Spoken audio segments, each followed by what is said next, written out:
आज मैंने काउली बंदा ब्रोकाउली का बीज कैसे जमाते हैं और इसके विषय में चर्चा करने के लिए जा रहा हूँ। दर्शक साथियों, लॉजिकल एग्रो ज्ञान को सब्सक्राइब कीजिए, लाइक कीजिए और शेयर कीजिए। और बहुत महत्वपूर्ण ये वीडियो बनेगा और सभी कृषकों को बहुत लाभ होगा, क्योंकि यहाँ पर मैंने आज सब कुछ टेक्निक आपको बताऊंगा। और ये विशिष्ट एक टेंट भी है जो यहाँ पर का जो ये हाउस है, इसमें ऑटोमेटिक सिंचाई होने वाला प्रविधि भी है। और यहाँ पर हमने ये स्याङ्जा जिला नेपाल आँधीखोला पंचमुल में ये काम हो रहा है। और यहाँ पर हमने आज पौधा जमाने के लिए ज़मीन का रेडी कर रहे हैं और काम कर रहे हैं हमारा दीदी भाई। और मैं आज सब अच्छी तरह से बता दूंगा कैसे करना चाहिए, क्या करना चाहिए। अभी हमने इससे आगे जो पहले का प्रोसेस था उसको अच्छी तरह से हमने खान लिया। और प्रारंभिक मॉल, भैंस का मॉल, गाय भैंस का मॉल भी अच्छी तरह से इसमें हमने जो उचित मात्रा में रख दिया। जो एक डैंग में हमने 2-3 डोका बोलता है नेपाल में, अर्थात इसमें 40 केजी 50 केजी का माल हमने एक डैंग में डाल दिया। डैंग ये इधर आपको 7 मीटर और 4 फीट चौड़ा, 7 मीटर लंबाई का जो डैंग है उसमें हमने काम कर लिया दर्शक साथियों। और उसके बाद में हमने इसमें जो कीटनाशक, बहुत अच्छा ये सिंचाई का सिस्टम भी यहाँ पर, और इसमें हमने कीटनाशक का जो बौसेलू, कमिला, ऐसा चीज़ बहुत होता है, और उसका भी हमने औषधि थोड़ा सा डाल लिया। और उसके बाद में अब मैं यहाँ पर बीज को खसालने के लिए जा रहा हूँ, और बंदा के बीज को खसालने के लिए, और सब कुछ मैं बता दूंगा। और बंदा को बीज को खसालने के लिए जो हमने यहाँ पर रेशा बनाया है, जो डरा उस 1 सेंटीमीटर गहरा होना चाहिए, ओनली 1 सेंटीमीटर गहरा होना चाहिए। और मिट्टी में जो ढूंगा होता है, जो डल्ला होता है, उसको हम सफ़ा करना चाहिए और महीन मिट्टी बनाना चाहिए। मिट्टी को बहुत महीन बनाना चाहिए और उसके बाद बहुत अच्छा बीज उगेगा। और अभी हमने इसमें जो आर्द्रता है वो भी बहुत सूखा तरह से है। अभी इसको क्या करेंगे, पीछे हमने सिंचाई भी करेंगे। और जो जिसका हाथ में अच्छी तरह से काम करता है, ऐसे करके एक एक दाना खसालना चाहिए। आपने एक एक दाना मिट्टी के अंदर में एक एक दाना ऐसे करके देना चाहिए और वो बहुत अच्छा होगा। और इसको जो आपका ऐसा घर नहीं है तो आपने वहाँ पर प्लास्टिक, कोरा और सब कुछ व्यवस्था करना पड़ेगा, क्योंकि धूप में हमने कोरा को जो कोरा होता है और कोरा से हमने ढाकना पड़ता है। धूप नहीं होगा तो उसके बाद में हमने क्या करना पड़ेगा, धूप नहीं है तो उसको गुजारना पड़ेगा। और वहाँ पर प्लास्टिक, पानी आने के समय में प्लास्टिक भी उतारना पड़ेगा, क्योंकि जब यहाँ पर आकाश का पानी आता है, आकाश का पानी आने से फंगिसाइड का कारण से सभी बीज बिरुआ मरता है। अब इसलिए यहाँ पर जो आकाश का जो पानी है, आकाश से जो डायरेक्ट आता है वर्षा, वो नहीं यहाँ पड़ता है, क्योंकि ऊपर में हमारा घर है, घर ने सब कुछ छेकता है। और ये हरित गृह हाउस भी बोलता है, और इसको यहाँ पर है। ये बहुत साइंटिफिक रीज़न से यहाँ पर हमने बनाया है, इसलिए इसमें कोई दिक्कत, कोई मुसीबत, कोई कुछ भी नहीं है दर्शक साथियों।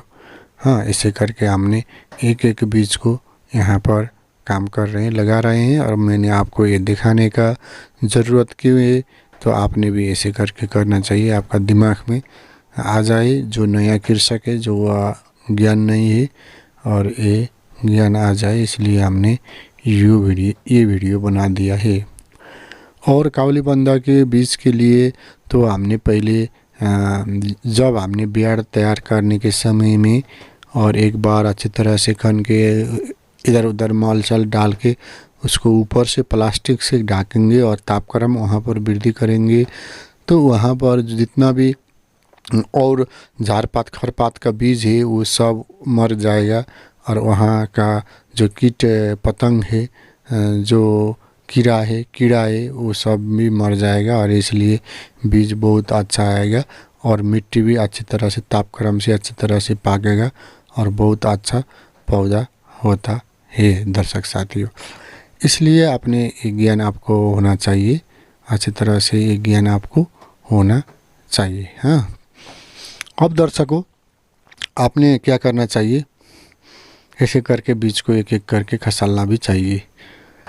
और आदमी को बहुत सारा पता नहीं होता है, इसलिए जो बेमौसम में आपने खेती कर रहे हो और बीज जमा रहे हो तो पौधा का जो बीज का भाग डंठा है वो सड़ के जाएगा, ढाड़कुएगा ऐसा बोलता है। और फंगीसाइड के पौधे अच्छी तरह का नहीं होता है, सब मर जाता है। इसलिए हमने इसमें साफ का औषधि भी डालते हैं, जो साफ होता है, साफ से इसका बहुत अच्छी इलाज करता है।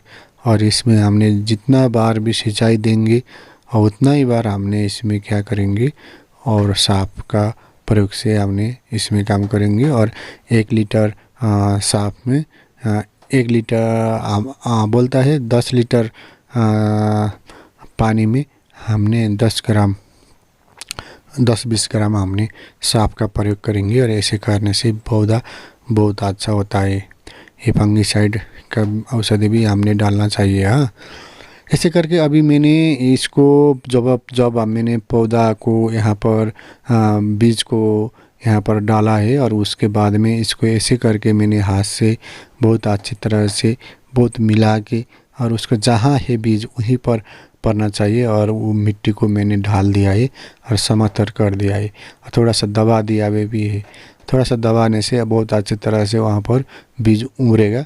और ये जो ऊपर का जो मिट्टी का जो डल्ला डूंगा और झाड़ पात है वो उस वहाँ पर रहेगा तो वो अच्छी तरह से नहीं आएगा, इसलिए इसको हमने हटाना चाहिए।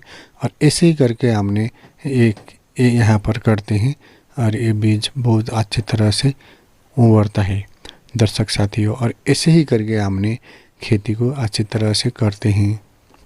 और बहुत सारे लोग को पता भी नहीं होता है क्या करना चाहिए, कैसे करना चाहिए। अभी मैंने क्या कर रहा हूँ, अभी ये करने के बाद में हमने इसके ऊपर में कोरा से ढाकते हैं। अभी दूसरा वीडियो में मैं सब कुछ कोरा से दिखाऊंगा। अभी मैं बहुत सारा तरीका भी बता दूंगा।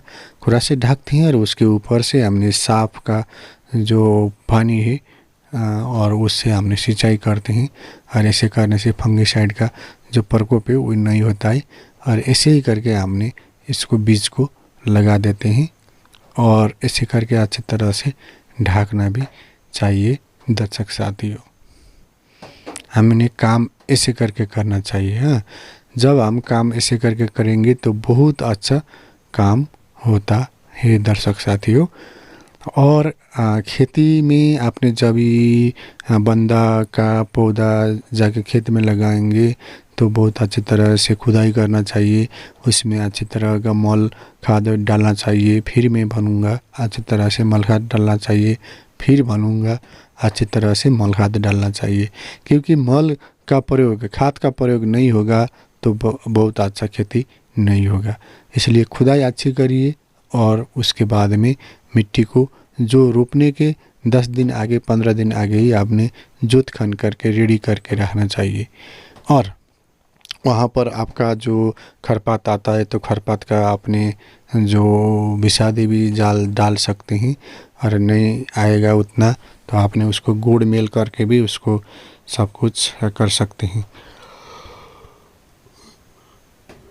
और देखिए दर्शक साथियों, ऐसे करके आपने और रोपने के टाइम में भी आपने जब पौधे लगाएंगे तो उसके बाद में थोड़ा सा सिंचाई भी करना चाहिए। उतना सिंचाई नहीं कीजिए कि वहाँ का सब झाड़ पात खरपात आएगा, उतना भी सिंचाई करना नहीं चाहिए। और जितना करना चाहिए आपने सिंचाई उतना ही कीजिए। हाँ, बहुत सारा सिंचाई भी करना नहीं चाहिए।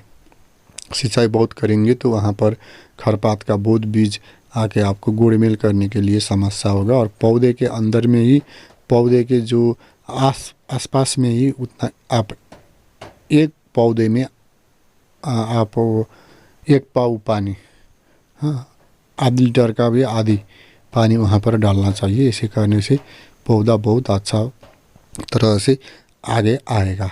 और उसके बाद में आपने जब पौधे 25-30 दिन का वहाँ पर ब्याड में होगा, नर्सरी करेंगे तो उसके बाद में हमने एक बार गोड़ना चाहिए।